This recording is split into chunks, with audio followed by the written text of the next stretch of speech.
I am not aware of any collapsed talk, actually.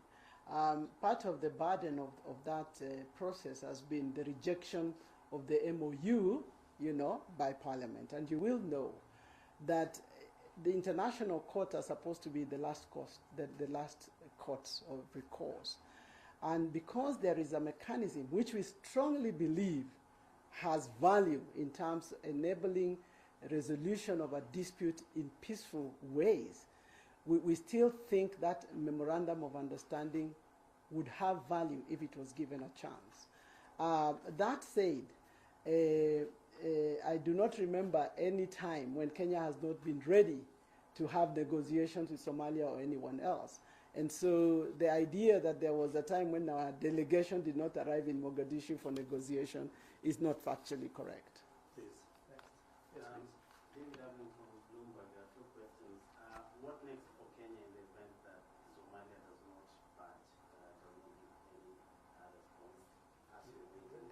And secondly, would these differences, this dispute in any way affect the security cooperation between the two countries? We hope not. We hope not, and that is why we have remained very restrained. Countries have gone to war for far less than this, but we have remained extremely restrained in the hope that we can find a way of engaging and resolving this matter and basically getting back to where we were. So what next depends on what happens. I don't think I want to speculate on what next, but we will inform you as events evolve.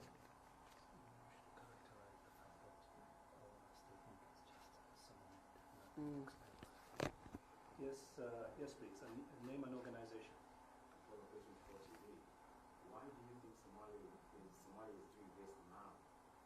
And why do you think they are doing this now? And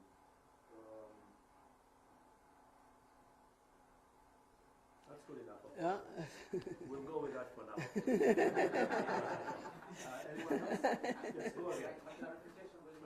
Yeah. Does Kenya still believe that particular MOU is the way to go? Well, we believe in any mechanism that would restore good neighborliness. It could be something else. It doesn't have to be an MOU. It can be a bilateral conversation.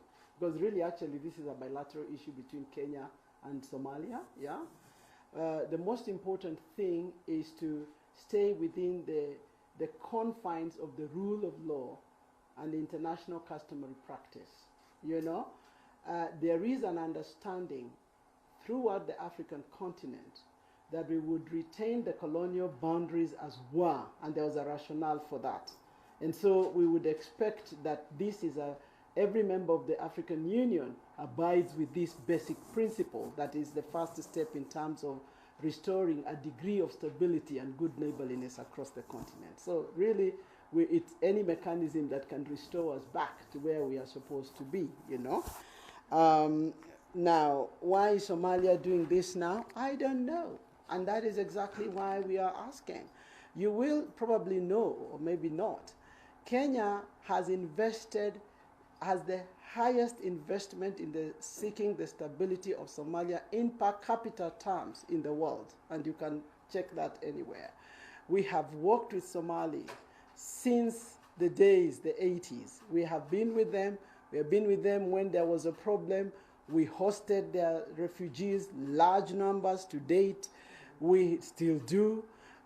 We underwrote their peace process. You will all remember that.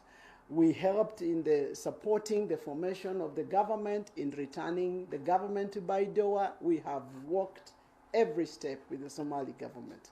When we met on the 28th and the 29th of January, a large part of our discussion was how we can bring support to bear so that Somali's reconstruction can be fast-tracked. So, frankly, why now? I don't know, because this case is in court. And there was an undertaking both ways that we would not do anything that would obstruct that or that would try to shape the trajectory of the hearing at the ICJ. So maybe your colleagues in Somalia, might be helpful in telling you why this. And we hope that the response that we have sought will help us understand why now. Would you say they are abusing Kenya's hospitality and the support that you have provided to them? Well, I don't know about hospitality, but certainly abusing our territory. One more question. Yes, please. When is the case, the hearing starting? And should Kenya lose, since the case is final, would Kenya now also go the same way, parallel, take them back, then Tanzania do the same with Mozambique? South Africa? That's a fair question, but I do not want to speculate on the outcome of the court process. Okay, But last the date question. of the hearing? The date of the hearing is before the end of this year. Actually, it is supposed to start sooner rather than later, which is why we actually wonder at the idea of doing a schedule whose final date is the 1st of January 2020. Yes, final question. Ukizima jambo. Okay. Naitwa Paulus Mongera kutoka Aero TV. Kuna yale mazao Kenya ilikuwa inauza upande wa Somali, mfano miraa. Na tunajua ya kwamba kutoka hii mambo ianze kuweza kuamilika zinaonyeshana kwamba hii biashara imeenda chini sana. Pengine kuna njia ambazo mnaweka kusuluhisha kabla msuluhishe mambo ya mipaka. You want to answer? You had better Swahili.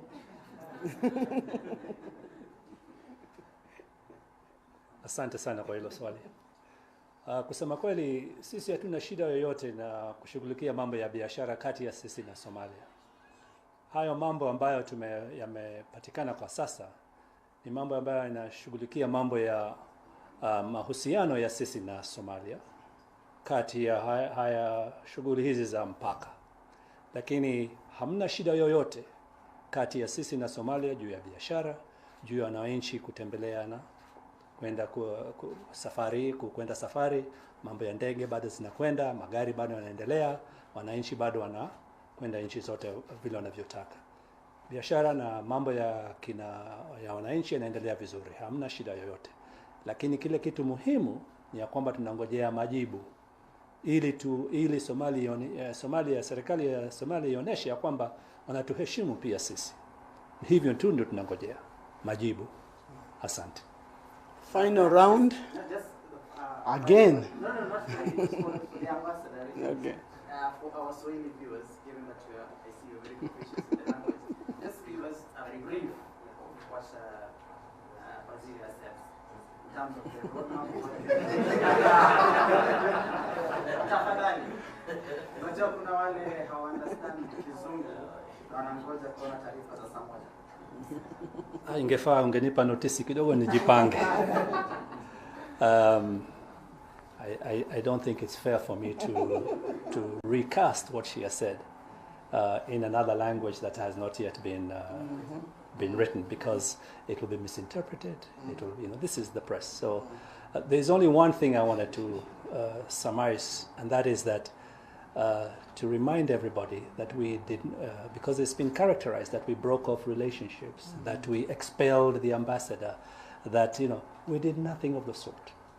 We did not break off any relationship. We did not expel the ambassador. We simply asked him to go home and find and come back with the information that we need. Okay, and we called our ambassador for consultation. The minister has been very clear, and I think this mischaracterization of what transpired on Saturday needs to be perpetrated out there by the media. Thank you very much. With that, I'd like to thank the minister for having taken the time to be with us today. She's had a very busy day at Cabinet. Subsequent to that, she's had a very intense briefing in camera with the Defense and Foreign Relations Committee. So we believe that everyone is suitably informed, and we hope that the public will continue to support our efforts to bring this matter to a close. Thank you all very much. Thank you.